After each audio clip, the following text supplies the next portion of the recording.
Welcome back to another video with the Mergers and Acquisitions Institute. My name is Sam and today we will be evaluating management buyouts and management buy-ins. Our contents today will be the following. A basic understanding of MBO and MBI. The MBO motivation and process. The MBI motivation and process. In this course, we will explore the basics of MBO and MBI, including their definitions, advantages and disadvantages, and the due diligence processes involved. We will also compare and contrast these two strategies and discuss the factors that should be considered when deciding between them.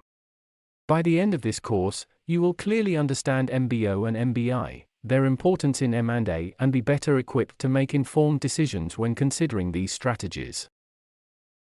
What is a management buyout and a buy-in? MBO, management buyout, and MBI, management buy-in, are two common strategies in M&A that involve the acquisition of a company by management teams. MBO refers to an M&A transaction in which the existing management team of a company acquires the company from its current owners. MBI involves an external management team acquiring a company from the current owners. These strategies are often used when the management team believes they can run the company more efficiently or effectively than the current owners, or when they want to take the company in a new direction. Why would the current management team try to acquire a company and pursue an MBO? The reasons for pursuing an MBO will vary depending on the specific circumstances and goals of the management team. Let's look at three main reasons here. One reason may be for entrepreneurial opportunity. The management team may see an opportunity to become owners and entrepreneurs of the business they have been managing. This allows them to take more control over the company and have a greater sense of ownership. Another reason may be strategic vision. The management team may have a strategic vision for the company that they believe can be best achieved through business ownership.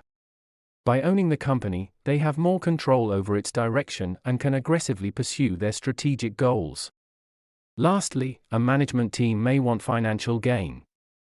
The management team may see the MBO as an opportunity to gain financially. For example, they judge that the current share price is low, conduct an MBO, then after improving the target's performance, they sell their shares at a much higher price to earn a huge capital gain. Let's have a look at the process of an MBO. The first is to identify the opportunity. The management team may identify an opportunity to purchase the company from the current owners through a formal sale process or direct negotiations. Developing a proposal. The management team would need to develop a proposal that outlines the terms of the MBO, including the purchase price, financing arrangements, and management team structure. Negotiating the terms. Once the proposal is developed, the management team should negotiate the terms of the MBO with the current owners. It could involve multiple rounds of negotiation until a final agreement is reached. Secure financing. The management team need to secure financing for the MBO, which may involve working with lenders or investors to raise the necessary capital. Conducting due diligence. The management team conducts due diligence on the company with the lenders or investors. They need to assess its financial, operational, and legal situation. Lastly, we can finalize the transaction. The transaction can be finalized once the terms have been agreed upon and financing has been secured. It will involve the transfer of ownership and the establishment of the new management team structure. It's worth noting that the MBO process could be more straightforward than other types of M&A transactions, as the management team is already familiar with the company's operations and may have an existing relationship with the current owners. However, significant challenges and complexities can still be involved in the MBO process, particularly around negotiating the terms and securing financing. So what is the motivation for an MBI? The motivation for an external management team to pursue an MBI deal also depends on their individual goals, aspirations, and circumstances.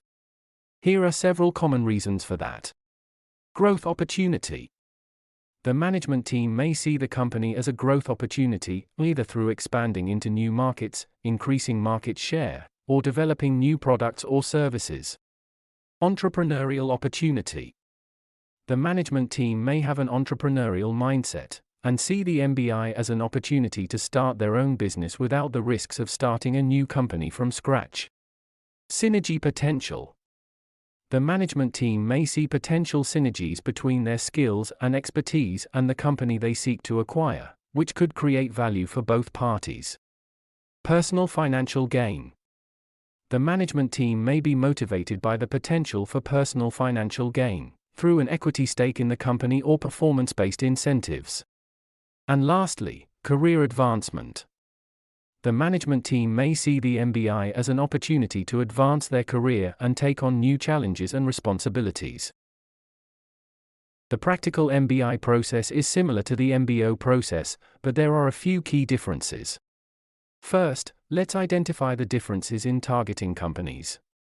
In an MBO, the management team is already part of the company and knows the business well. In an MBI, the management team must identify and approach potential target companies that align with their skills and expertise. The due diligence process is also different. In an MBO, the management team likely has a deep understanding of the target company's financial performance, market position, and potential risks and opportunities. In an MBI, the management team may need to conduct more extensive due diligence to understand the target company fully. The post-acquisition integration can be varied. In an MBO, the management team is likely already familiar with the company's culture and operations, making post-acquisition integration easier. In an MBI, the management team may need to work harder to integrate themselves into the target company's culture and establish themselves as effective leaders. Overall, the MBI process requires a greater level of due diligence than an MBO, and may require more effort to establish a strong leadership position within the target company. To find out more about the key differences between MBOs and MBIs and to consider how these may be brought into a real-life case study, log on to MAI now to access our full course. Thank you for studying MBOs and MBIs with the Mergers and Acquisitions Institute.